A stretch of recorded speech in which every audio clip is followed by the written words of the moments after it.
came home from prison and my 9-year-old asked me, "Who are you?" I stood by the door with my release papers in hand, staring at the kid whose goofy smile I would never mix up. "Clayton, baby, it's me. It's Mommy.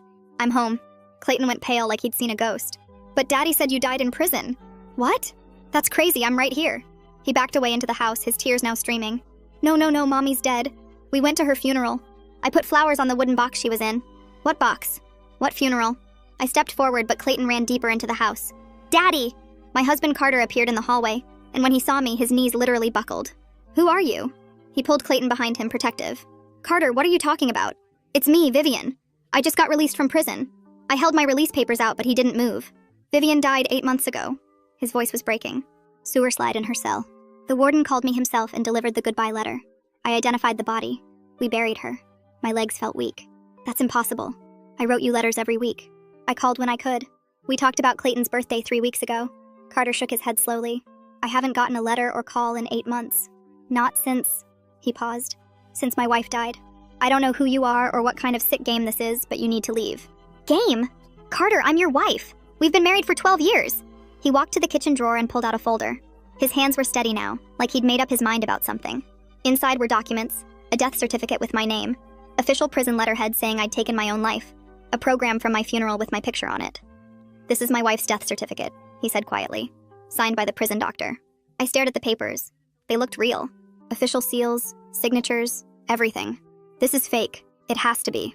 Someone's lying to you." Clayton peeked around his father. "You smell like Mommy," he whispered to me, "like her shampoo." But Carter remained firm. He pulled Clayton back gently. "Buddy, I know you miss Mommy, but this isn't her. Sometimes bad people pretend to be someone we love." The way he said it, so protective, so sad, made me feel crazy. That's when a woman appeared from the hallway. Blonde, maybe 30, with her hand resting on a visibly pregnant belly. She looked about 7 months along. "Carter? Is everything okay?" She walked over and touched his arm. "This woman says she's Vivian," Carter said quietly. The blonde woman's eyes immediately filled with shock and sympathy. "Oh, honey." She reached her hand out to me. "I'm so sorry. But after Carter lost his wife, we met in a support group. I lost my husband too. I know how horrible grief can be." She turned to Carter. "Should I call the police? You married someone else?" My voice cracked as I saw the ring on her finger. "It's been 8 months and you're already having a baby with someone else?" I grieved. I moved forward for Clayton. "Cassandra has been wonderful with him." Cassandra squeezed his hand. "Clayton, sweetie, why don't you go to your room while we handle this?" Clayton looked at me one more time. He was starting to believe me. "But she has Mommy's voice too." I gave him our signature smile that used to mean pancake time. "She did the smile." Cassandra kneeled down to him. "I know, sweetie." Clayton's eyes lit up. "Can I go hug her?" he asked hopefully. "No, honey. Your Mommy is in heaven, remember? We visited her special place last week. I tried to protest, but she sent Clayton upstairs and pulled out her phone. I'm sorry, but I need to protect my family." She dialed 911 while my husband just stood there. "Yes, there's a woman at our house claiming to be my husband's deceased wife. She seems mentally ill." "Wait." I was desperate now. "Ask me anything. Anything about us that only I would know," I begged Carter. "Our first date was at that terrible Chinese place. You got food poisoning. Clayton was born during a snowstorm." Carter's expression shifted, but that's when Cassandra interrupted. "Anyone could find that out. Social media, talking to friends. Ma'am, I understand grief makes people do things, but this is cruel. The scar on my stomach from my C-section," I continued. "That looks like a sword." Carter's face went white. "How do you know that?" I lifted my shirt slightly, showing my sword-shaped C-section scar. Carter stumbled backward. "Oh my God, how is this possible?" Cassandra's hand tightened on his arm. "Carter, scars can be faked. Don't let her manipulate you." I could tell Carter was torn. The police arrived within minutes. The officer looked at my release papers, then at the death certificate that Carter showed him. "These release papers look legitimate," the officer said. "But so does this death certificate. Let me make some calls." He stepped aside, phone to his ear. After 5 minutes, he came back. "The prison confirms Vivian Jennings died 8 months ago. Sewer slide. Body was released to the family." He looked at me with pity. "Ma'am, I don't know who you are, but you need to leave. If you come back, you'll be arrested." As they led me away, I heard Clayton crying through the upstairs window. "But she knew about the scar. Mommy always said it's because I was her warrior." I could hear Cassandra's voice soothing him. "Sometimes people do research. Your daddy talks about your mommy online sometimes. People can learn things." But the way she said it made my blood run cold. Something fishy was happening, and I was going to find out.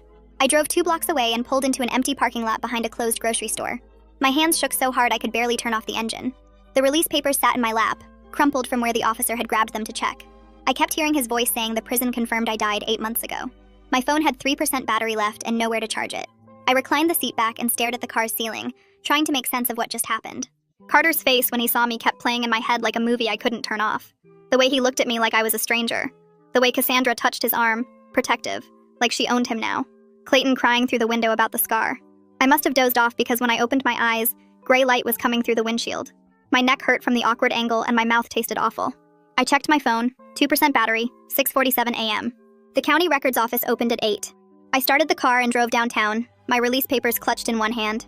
The clerk at the records office was a tired-looking woman with glasses hanging on a chain. I slid my papers across the counter. She glanced at them, then typed something into her computer. Her fingers stopped moving. She looked at the screen, then at me, then back at the screen. She picked up her phone without saying anything and pressed a button. A man in a tie came out from a back office, the supervisor based on his badge. He looked at my papers, typed on the same computer, and his eyebrows went up. "Ma'am, our system shows you deceased as of 8 months ago," he said quietly. "Death certificate filed by the Department of Corrections." My stomach dropped. "That's impossible. I just got out yesterday. I'm right here." He clicked his mouse a few times. "The record shows Vivian Jennings died by suicide in custody. There's a death certificate on file." He paused. "Would you like a copy?" I nodded because I couldn't speak. He disappeared into the back and returned with a printed document. My name, my birth date, date of death 8 months ago, the prison doctor's signature, an official state seal that looked completely real. I walked out to my car on shaky legs and sat in the driver's seat comparing the two documents. The release papers had official letterhead, signatures, stamps. The death certificate had official letterhead, signatures, stamps. Both looked legitimate. Both had state seals. Someone went to huge trouble to make the world think I died while keeping me alive in prison. Someone with access to official systems and documents. Someone who could fake a death certificate and make it appear in government databases. I needed to figure out who and why, but I had no idea where to start. I remembered the prison counselor mentioning something about a re-entry resource center downtown that helped people coming out. I had almost no money, maybe $40 in my release funds, and nowhere to stay. I typed the address into my phone before the battery died completely and drove there. The re-entry center was in an old brick building with a faded sign. Inside, a woman at the front desk looked up when I walked in. I started explaining my situation and watched her expression change from polite interest to shock to alarm. She picked up her phone mid-sentence and called someone. "I need to connect you with legal aid right now," she said. "This is way beyond normal re-entry stuff. You need a lawyer who understands criminal justice and civil identity problems." While she made calls, she pointed me toward a computer in the corner. I logged into my old email account using the password I remembered. The account opened, but everything looked wrong. I checked the login history. 8 months ago, my account was accessed from an IP address I didn't recognize. The same day, my password was changed. I got locked out right when the death documentation appeared. Someone had taken over my email account to stop me from contacting anyone. I went back to the front desk and asked to use the phone. The woman handed it over, and I dialed the prison's records department from memory. A bored-sounding clerk answered. I asked about my outgoing mail logs and phone records. She put me on hold. 15 minutes of bad elevator music later, she came back. "Those records require a formal written request. Processing takes 4 to 6 weeks." I hung up feeling defeated. Everything required waiting, required paperwork, required time I didn't have. The re-entry worker got off her phone and smiled at me. "Legal aid is calling you back. They're scheduling an intake appointment." Her phone rang 5 minutes later. She handed it to me and I talked to someone who scheduled me with an attorney named Halima Ward. 3 days from now. 3 days felt like forever when I had nowhere to sleep and my son thought I was dead. The re-entry worker must have seen my face because she made another call and found me an emergency shelter bed for tonight. I thanked her and left with the address written on a scrap of paper. Back in my car, I couldn't stop thinking about Clayton's face when he saw me. The way his eyes lit up for just a second before the fear took over. He recognized me. He knew my smell, my voice, my smile. Before Cassandra convinced him otherwise, he knew I was his mom. I found a notebook in my glove compartment and started writing. Every detail I could remember about our life together. The way I used to make pancakes shaped like dinosaurs. The song I sang when he couldn't sleep. The game we played where we pretended his toy cars could talk. The time he broke his arm falling off the swing and I held him in the emergency room. His favorite stuffed elephant named Mr. Trunk. The scar on his knee from learning to ride his bike. Things only his real mother would know. Things I might need to prove who I am. I drove to the shelter address the re-entry worker gave me. The building looked old and tired, with peeling paint and a flickering light over the entrance. Inside, a woman at the front desk checked my name against a list and handed me a key to a locker and a thin blanket. The sleeping area had rows of cots packed close together, and I found an empty one near the back wall. I stashed my car keys and the notebook in the locker, then sat on the cot with my release paperwork spread out on my lap. My property inventory sheet listed everything I supposedly had in my cell when I got released. My toothbrush, 3 books, a photo of Clayton from 5 years ago, 2 pairs of socks, underwear, the prison-issued clothes I wore out. But I remembered writing at least 6 letters to Carter in the weeks before my supposed death 8 months ago. Letters about Clayton's upcoming birthday, about how I was counting down the days until release, about how much I missed them both. None of those letters showed up on the outgoing mail log attached to my property sheet. The log stopped 8 months ago with a letter to my sister. Then nothing. Like my ability to communicate with the outside world just vanished overnight. I woke up early when someone's alarm went off 3 cots over. My back hurt from the thin mattress and I felt gritty from sleeping in my clothes. I grabbed my stuff from the locker and headed out before the breakfast rush started.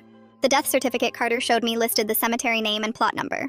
I punched the address into my phone and drove across town. The cemetery gates were open and I followed the winding road past rows of headstones until I found the section number. I parked and walked through wet grass, reading names and dates on markers until I saw it.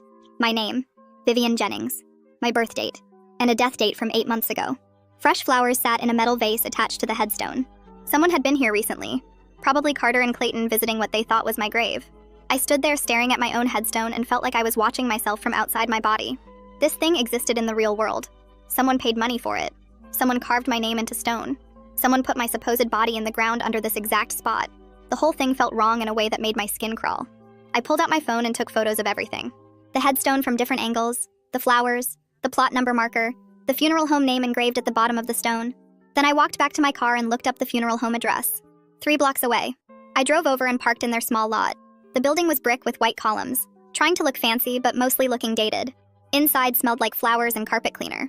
A man in a dark suit looked up from a desk when I walked in. I asked if I could speak to whoever handled arrangements for Vivian Jennings 8 months ago. He looked confused and asked if I was a family member. I told him I was Vivian Jennings and I needed to see the file. His face went pale and he stood up quickly, saying he needed to get the director. A few minutes later, an older man came out and introduced himself as Mick Elliott. He asked what this was about and I could tell he thought I was some kind of scam artist or crazy person. I pulled out my release papers and held up my wrist so he could see the prison ID bracelet they forgot to cut off when I left. His expression changed from defensive to shocked. He asked me to wait and disappeared into a back office. When he came back, he was carrying a thick folder. He sat down at a table in a small conference room and opened it carefully. The death certificate was on top, signed by someone named Dr. Jas Finley from the prison medical unit. Under that was a transport authorization form with official Department of Corrections letterhead, instructing the funeral home to receive the deceased and prepare for immediate burial. Mick's hands shook slightly as he flipped through the pages. Mick started explaining what happened 8 months ago in a quiet voice. The body arrived in a sealed transport bag with a tag attached that had my name and prisoner number. The paperwork said closed casket only, no viewing, because of the nature of the death. He said this was unusual but not unheard of with prison deaths, especially when they involved violence or trauma. Carter came in to make arrangements and sign papers, but he never actually saw the body. The prison insisted the remains stay sealed for health and safety reasons. Mick admitted this bothered him at the time because he usually requires family identification, but the documentation was so official and complete that he went along with the prison's protocol. Carter picked out a casket, approved the headstone design, and paid for everything. The burial happened 3 days later with Carter, Clayton, and a few of Carter's friends attending. Mick showed me photos from the service. My son standing next to that closed casket holding Carter's hand. I asked Mick if I could get copies of everything in the file. He hesitated, looking at the papers and then at my face, and then at my prison ID bracelet. Finally, he said he would make copies because something about this whole situation felt wrong to him even back then. He took the folder to a copy machine in the corner, and I heard it humming and clicking for several minutes. He came back with a stack of papers and slid them across the table. The transport authorization, the death certificate, his intake notes describing how the sealed body arrived, the invoice Carter paid, everything. I thanked him and left before he could change his mind about helping me. Back at the shelter, I found an empty table in the common room and spread out all my documents. Release papers on the left, death certificate and funeral home papers on the right, my property inventory sheet and the stopped mail log in the middle. I grabbed a pen and started writing a timeline on the back of an envelope. 8 months ago, something happened that made my letters stop going out. Same time, someone accessed my email account from an unknown location and changed my password. Same week, a death certificate got created with a prison doctor's signature. Days later, a sealed body got transported to the funeral home under my name. Carter received official notification. A funeral happened. My family buried someone they thought was me. All of this happened while I was alive in my cell, completely unaware that the outside world thought I was dead. A social worker doing rounds through the shelter stopped at my table and asked if I needed help with anything. I explained I just got released and needed to apply for food stamps and emergency cash assistance. She pulled out some forms and helped me fill them out. When we submitted them online, both applications immediately got flagged with error messages. The state database showed me as deceased. The social worker tried calling the benefits office but got transferred 3 times before giving up. She said I would need to get my legal status resolved before any assistance programs would work. Same thing happened when I tried to get a library card to use their computers. The librarian typed my name and social security number into the system, frowned at her screen and said she couldn't issue a card to someone listed as deceased in the state records. Every system I touched treated me like a ghost. I spent my second night at the shelter writing a long letter to Carter on notebook paper. I explained everything I found out so far. The missing letters on my property inventory, the grave with my name on it, The funeral home file showing a sealed body that no one actually identified. The stopped email account and the timeline of when everything happened. I made copies of my release papers and printed the photos of the grave from my phone at a drugstore. I put it all in an envelope with Carter's name on it. I wanted him to see the evidence in writing, when Cassandra wasn't there to intercept or explain it away. Maybe seeing it all laid out would help him understand that something terrible happened to both of us. The next morning, I looked up Carter's workplace address online. He worked at an insurance company downtown in a big office building. I drove there and went to the mailroom in the lobby, addressing the envelope to Carter's full name and company. The clerk took it without asking questions, and I walked out feeling like I accomplished something small but important. Then I drove to the DMV to try getting a new ID since mine expired while I was in prison. I waited in line for 40 minutes before getting to a window. The clerk typed my information into her computer and her face changed. She called over a supervisor. The supervisor looked at the screen and then at me and said they couldn't issue identification to someone whose records showed them as deceased. I tried explaining about the prison error, but the supervisor just kept saying I needed to resolve my status with the State Vital Records Office first. I left the DMV with nothing, still unable to prove who I was to any official system. The legal aid office was in a rundown building near the courthouse, 3rd floor with no elevator. I climbed the stairs carrying my folder of documents, my legs still shaky from the DMV rejection. The waiting room had plastic chairs and outdated magazines, but the receptionist was kind when I explained I had an appointment with Halima Ward. She led me to a small office where a woman in her 40s sat behind a desk covered in case files. Halima stood up and shook my hand firmly, her grip warm and reassuring in a way that made my throat tight. She gestured to the chair across from her desk and pulled out a yellow legal pad, pen ready. I started talking and couldn't stop, the whole story pouring out while she wrote page after page of notes. She asked specific questions about dates and times, about who I talked to at the prison, about the exact wording on the death certificate. When I got to the part about Clayton recognizing my smell and smile, she looked up from her notes with something sad in her eyes but kept writing. An hour passed, then another, and she never once acted like I was crazy or lying. She'd handled cases where people were wrongly convicted, she told me, but never anything like this where someone got erased from official records while still breathing. The legal pad was half full by the time I finished, and she flipped back through her notes before speaking. We needed to file an emergency petition with the court, she explained, to legally prove my identity and get a protective order so I couldn't be arrested just for existing. Her voice was steady and professional as she laid out the timeline, warning me this could take months and would need solid proof. DNA evidence comparing me to Clayton would be essential, along with testimony from people who knew me before prison. I nodded, trying to absorb everything while she pulled up forms on her computer. The keyboard clicked as she typed, asking me questions about my background and family history. Did I have any living relatives who could provide DNA samples or testimony?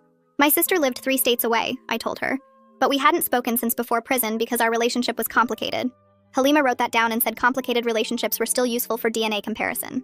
She opened a new window on her screen and started listing all the evidence I'd gathered. The release papers with their official stamps and signatures. The funeral home file showing the sealed body transport. The timeline of when my email got locked. My stopped letters that never reached Carter. She typed quickly, organizing everything into categories. But we needed more, she said without looking up from the screen. My complete prison records, including surveillance footage from the day I supposedly died. Medical files showing I was alive and getting treatment. Visitor logs proving I had contact with staff. Phone records showing calls I made. She would file a Freedom of Information Act request for all of it, she told me, her fingers flying across the keyboard as she drafted the document. The request went to the Department of Corrections demanding every piece of paper and video related to my case. While that printed, she opened another document and started writing a letter to the prison warden. Her tone shifted to formal and stern as she typed about preservation of evidence and potential criminal violations. She copied the State Attorney General's office on the letter, she explained, because this situation went beyond normal administrative errors. Someone with access to official systems had deliberately falsified records, and that was a serious crime.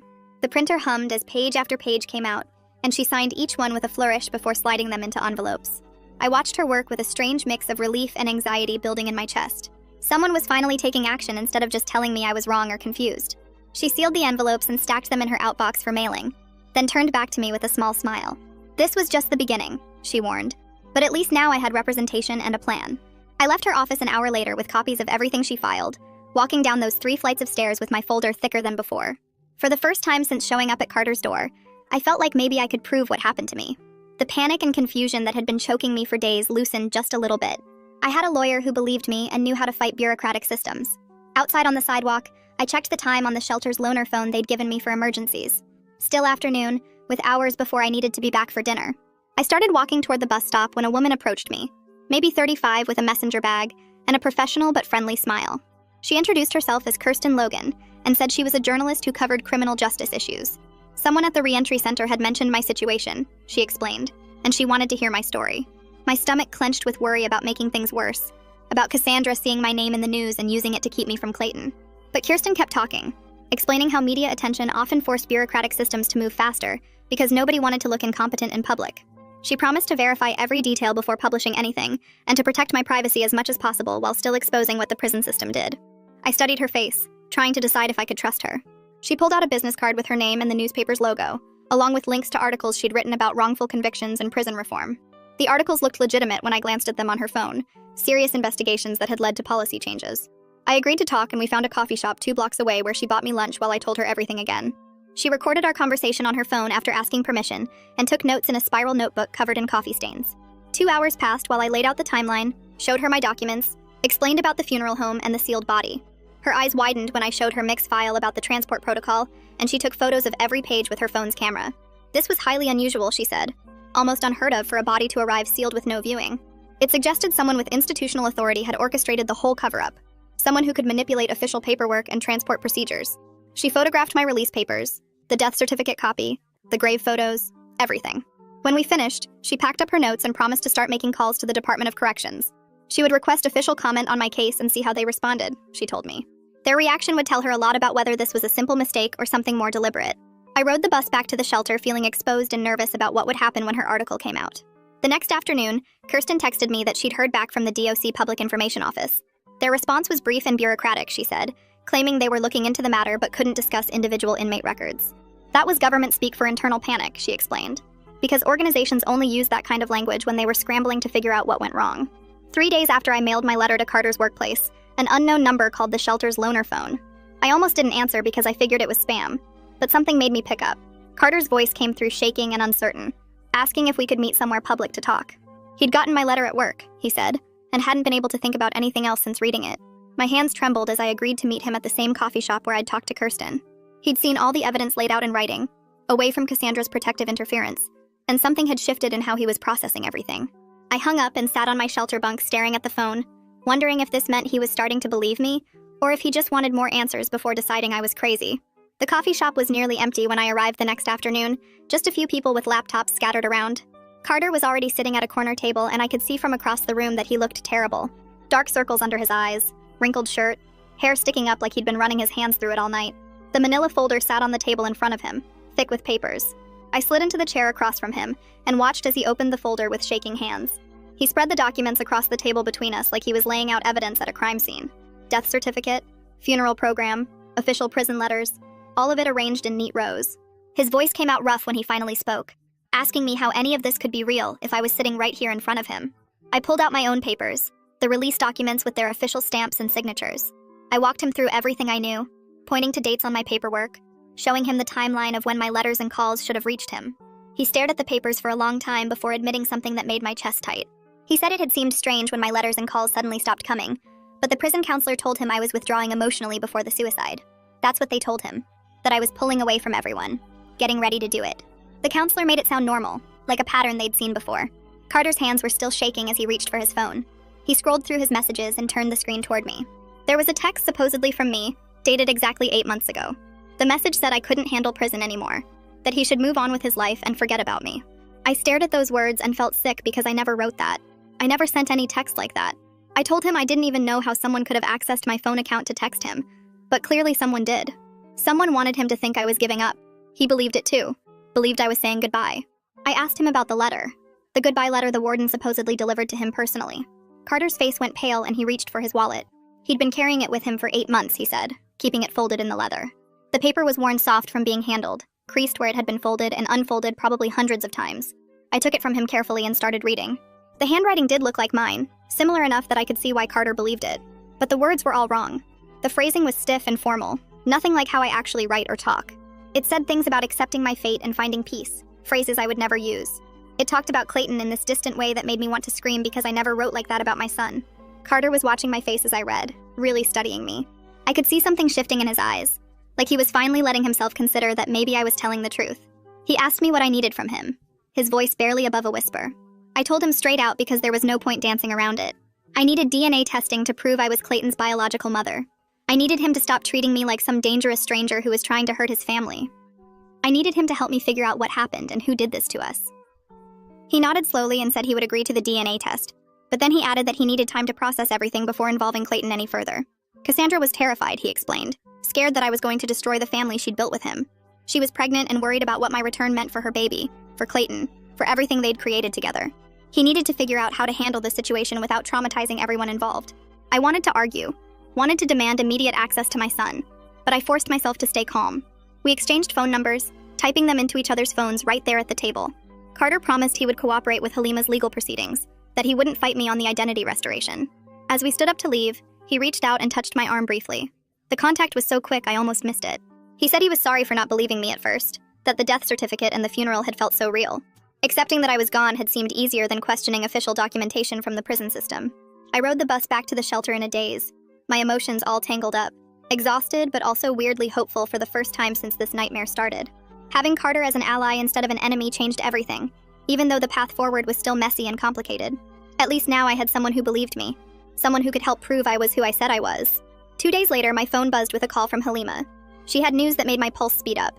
The Department of Corrections had assigned an internal investigator to review my case after her formal requests in Kirsten's article. A woman named Antonella Colombo from the Office of Inspector General wanted to interview me about what happened.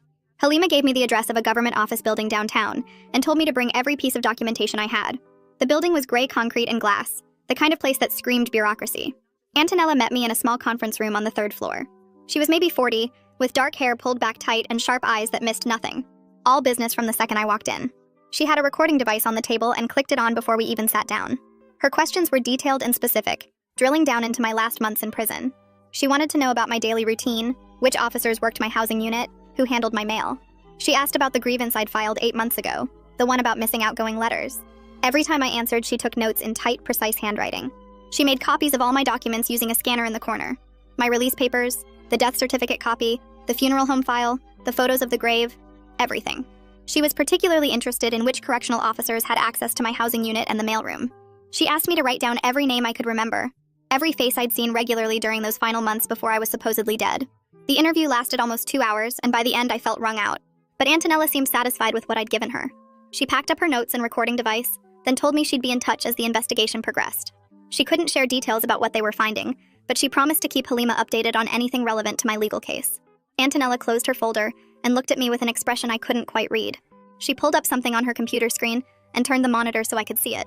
The database showed my name with a death entry dated 8 months ago, but when she clicked on the details, something looked off.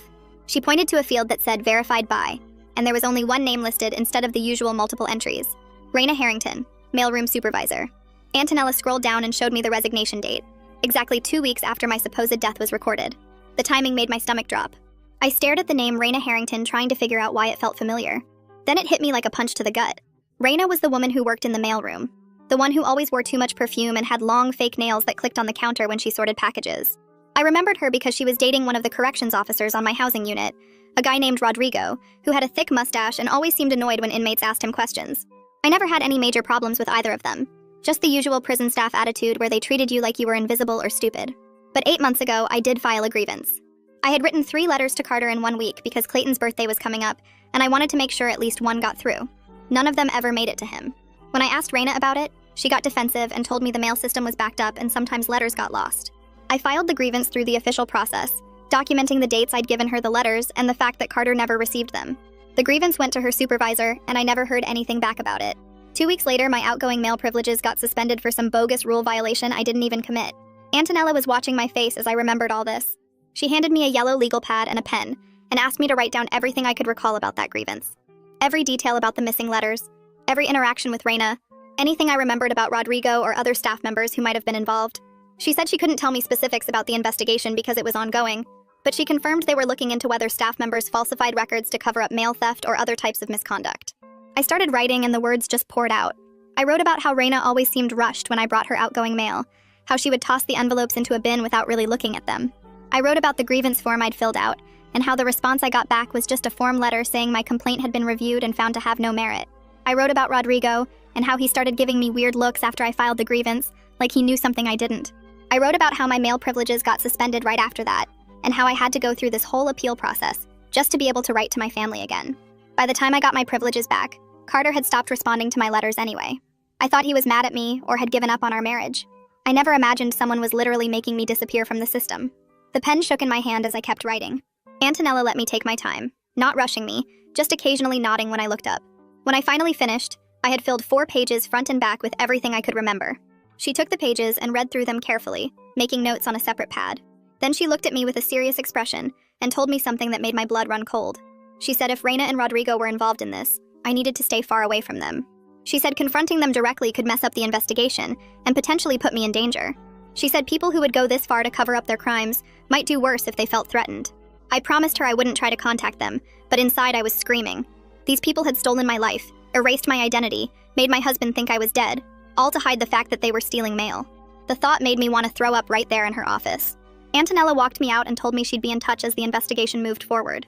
She reminded me one more time not to do anything stupid like trying to find Reina or Rodrigo on my own. I nodded and left the building feeling like I might collapse. Back at the shelter, I couldn't focus on anything. I kept thinking about Reina's clicking nails and Rodrigo's mustache and how these 2 random people had destroyed everything. That evening, my phone buzzed with a text from Kirsten. Her article had just gone live. I clicked the link and there it was, the headline reading, "Woman declared dead by prison system fights to reclaim her life."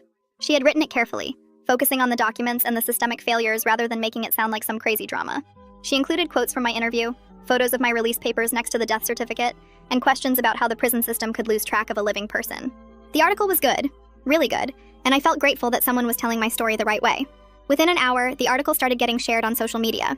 I watched the comments pile up on my phone screen. Most people were outraged, saying things like, "How does this even happen?" And "the system is so broken," and "this poor woman." Some people were skeptical though, saying I was probably a con artist or mentally ill, that there had to be some reasonable explanation. But the supportive comments outnumbered the negative ones by a lot. People were sharing the article and tagging news organizations and government officials. It felt like maybe something good could come from all this attention. The next morning, the shelter director called me into her office. She looked stressed and uncomfortable. She told me she'd received a phone call the night before from someone claiming I was dangerous and shouldn't be around vulnerable people. The caller had said I was violent and unstable and that having me at the shelter put everyone at risk. The director said she didn't believe any of it, that I'd been nothing but quiet and respectful since I arrived. But she had to take the threat seriously because of liability issues and the safety of the other residents. She was really sorry, but she needed me to find somewhere else to stay. I felt like I'd been punched in the stomach. I gathered my few belongings and called Halima from outside the shelter. She sounded angry when I told her what happened. Angry at whoever made that call, not at me.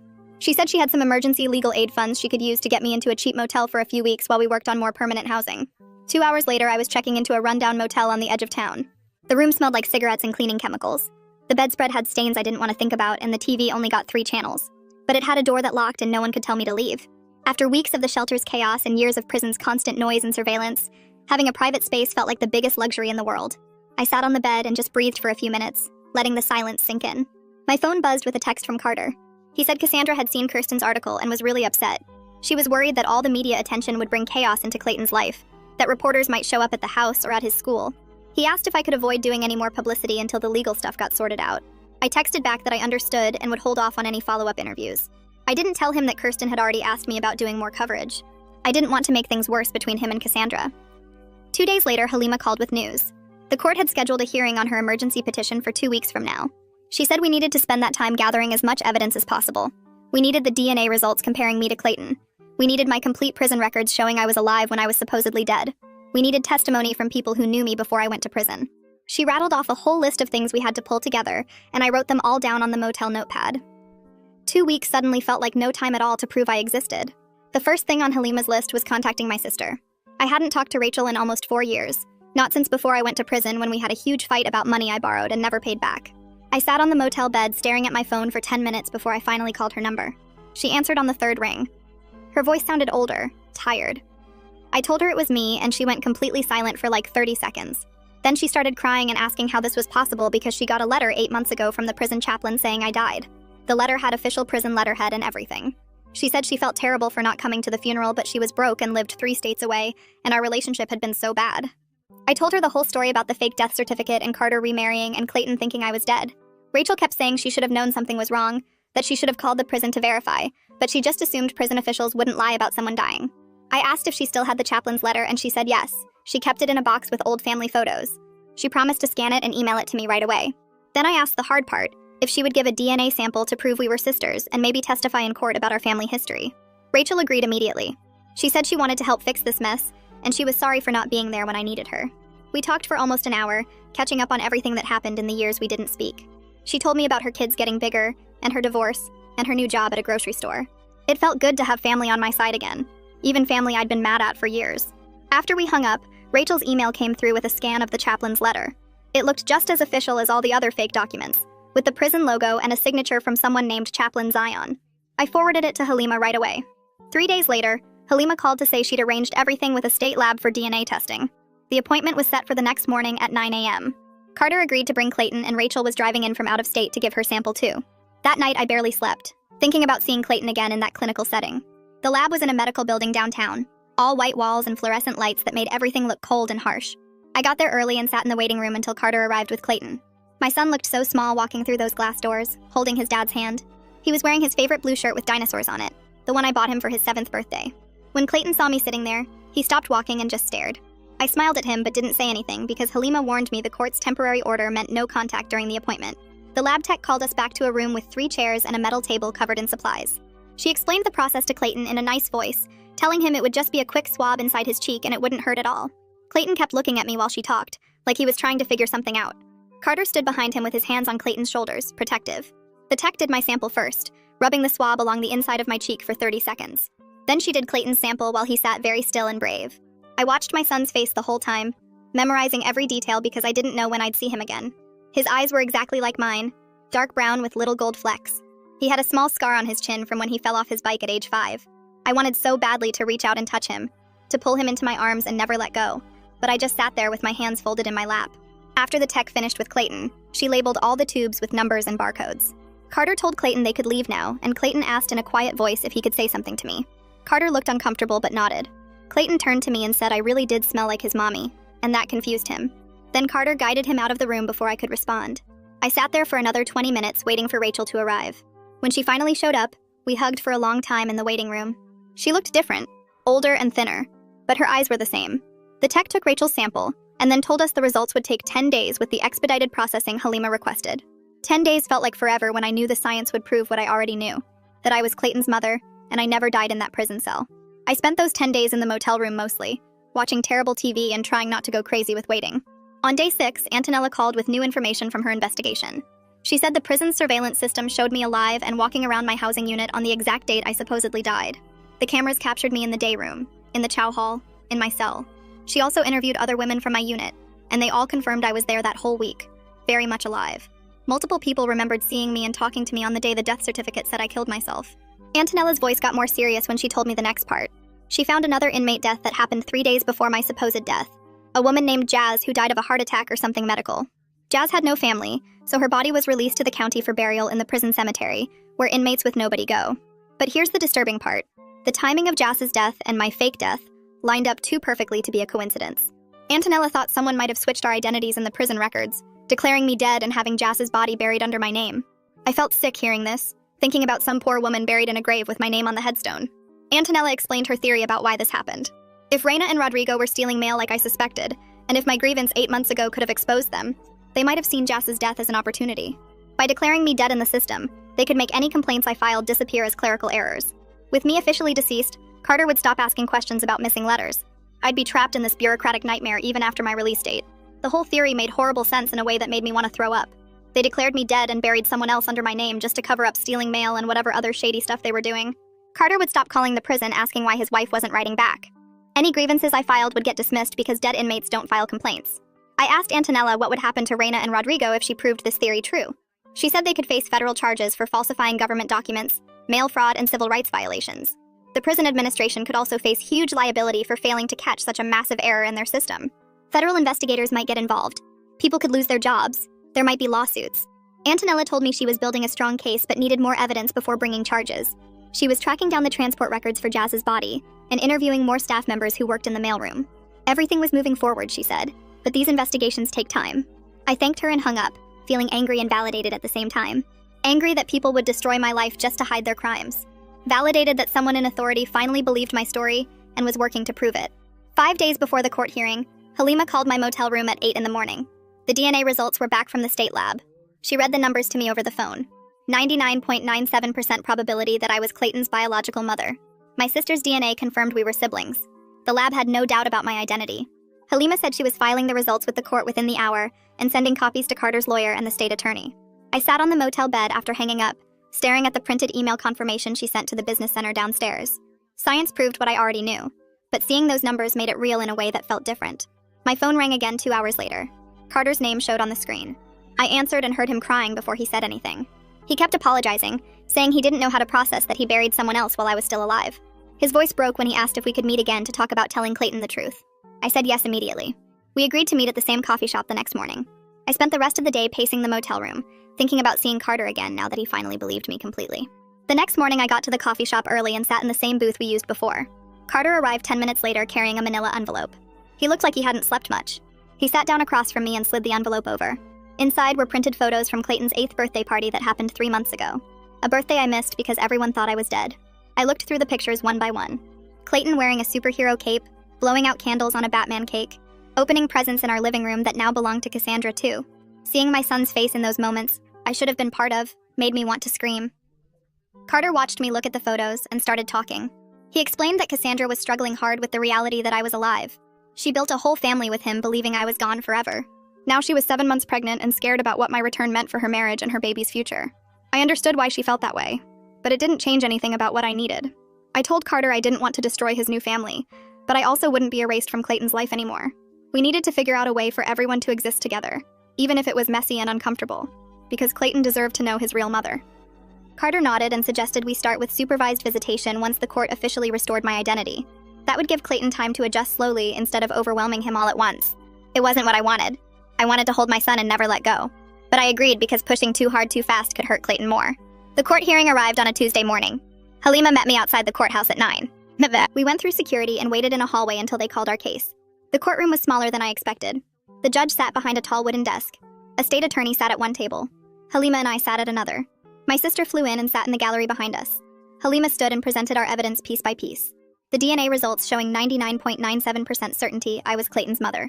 Prison surveillance footage showing me alive and moving around on the date I supposedly died. The funeral home file that Mick provided showing the sealed body transport and irregular identification process. Antonella's investigation findings about Reina and the suspicious timing of everything. My sister's testimony about our family history and the fake letter she received about my death. The state attorney stood up when Halima finished. He said the state didn't contest the facts and agreed that my identity should be restored immediately.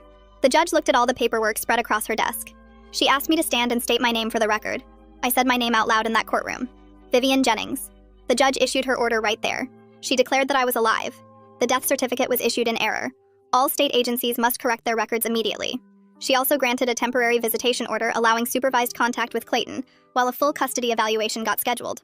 Walking out of the courthouse with legal proof that I existed felt strange after weeks of being treated like a ghost. Halima hugged me on the steps outside. She said this was just the beginning. We still had to pursue accountability for what happened and figure out permanent custody arrangements. But at least now I was officially alive again, and Clayton's legal mother in the eyes of the law. That's everything I had for you today. I always try to make sure you leave with something useful, not just a story. If it gave you an idea or a little clarity, then it did its job. Subscribe so you don't miss the next one.